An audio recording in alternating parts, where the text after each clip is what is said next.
ഇന്നത്തെ എപ്പിസോഡിൽ ശ്രുതി കൊടുക്കാൻ വെച്ചിരുന്ന കാശ് സച്ചി തട്ടിപ്പറിക്കുകയാണ്. എന്നിട്ട് ശ്രീകാന്തും സച്ചിയും കൂടിയാണ് എണ്ണി നോക്കുമ്പോൾ അതിൽ 4000 രൂപ കുറവാകും കേട്ടോ. അപ്പം നമ്മുടെ ശ്രീകാന്ത് പറയും, എന്താ ഏട്ടാ ഇതിലും കള്ളത്തരം കാണിക്കുകയാണോ എന്ന് പറഞ്ഞിട്ട് പറയുമ്പോൾ ശ്രുതി പറയും, അത് അവരുടെ പ്രോസസ്സിങ് ചാർജാന്നൊക്കെ പറഞ്ഞിട്ട് അവർ പിടിച്ചത് ആ ടിക്കറ്റുകാർ, അല്ലാതെ ഞാൻ എടുത്തതല്ല എന്ന് പറയും കേട്ടോ.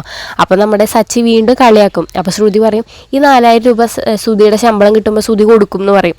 അതൊക്കെ കഴിഞ്ഞതിന് ശേഷം രേവതി റൂമിലിരുന്ന് തുണികളൊക്കെ മടക്കി വയ്ക്കും. അപ്പോൾ സച്ചി റൂമിലേക്ക് വന്നിട്ട്, നീ എന്താ വീണ്ടും പണി ചെയ്തുകൊണ്ടിരിക്കുകയാണോ ചോദിക്കും.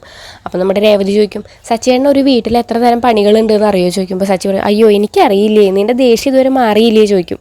അപ്പോൾ എൻ്റെ ദേഷ്യം മാറിയിട്ടില്ലൊന്നുമില്ല, എനിക്കെന്തിനാ ദേഷ്യം, എന്നെ നിങ്ങൾ ഇതുവരെ എവിടേക്കെങ്കിലും കൊണ്ടുപോയിണ്ടോ ഹണിമൂൺ എന്ന് പറയുന്നത്, നമ്മുടെ കല്യാണമല്ലേ ആദ്യം കഴിഞ്ഞത്, ഇപ്പോൾ ശ്രുതിയും കണ്ടില്ലേ ആൻഡമാനിലേക്ക് പോകാൻ ടിക്കറ്റ് വരെ എടുത്തു എന്ന് പറയും. അപ്പോൾ സച്ചി പറയും, അതാ ഞാൻ അവർക്ക് പൊളിച്ച് കൈ കൊടുത്തില്ലേ, ഇപ്പോൾ അവർ പോകണമെന്നില്ലല്ലോ ചോദിക്കും. എന്നാലും നിങ്ങൾക്ക് ഇതുവരെ എന്നെ കൊണ്ട് പോകണമെന്ന് എവിടേക്കും തോന്നിയിട്ടില്ലല്ലോ എന്നൊക്കെ തന്നെ പറയും കേട്ടോ.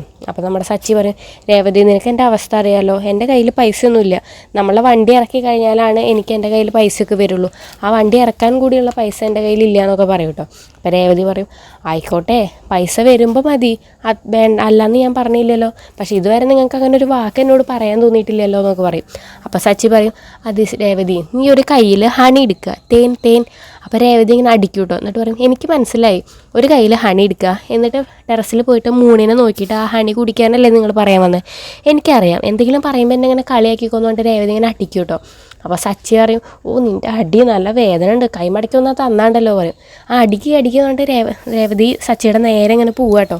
അപ്പോൾ സച്ചി പറയും, ഓ നീ എന്തെങ്കിലും എന്നെ ചെയ്യുമോ, ഒന്ന് മാറി നിൽക്കുന്നൊക്കെ പറഞ്ഞിട്ട് ഇങ്ങനെ പറയും. അതൊക്കെയാണ് ഇന്നത്തെ ഒരു എപ്പിസോഡിൽ.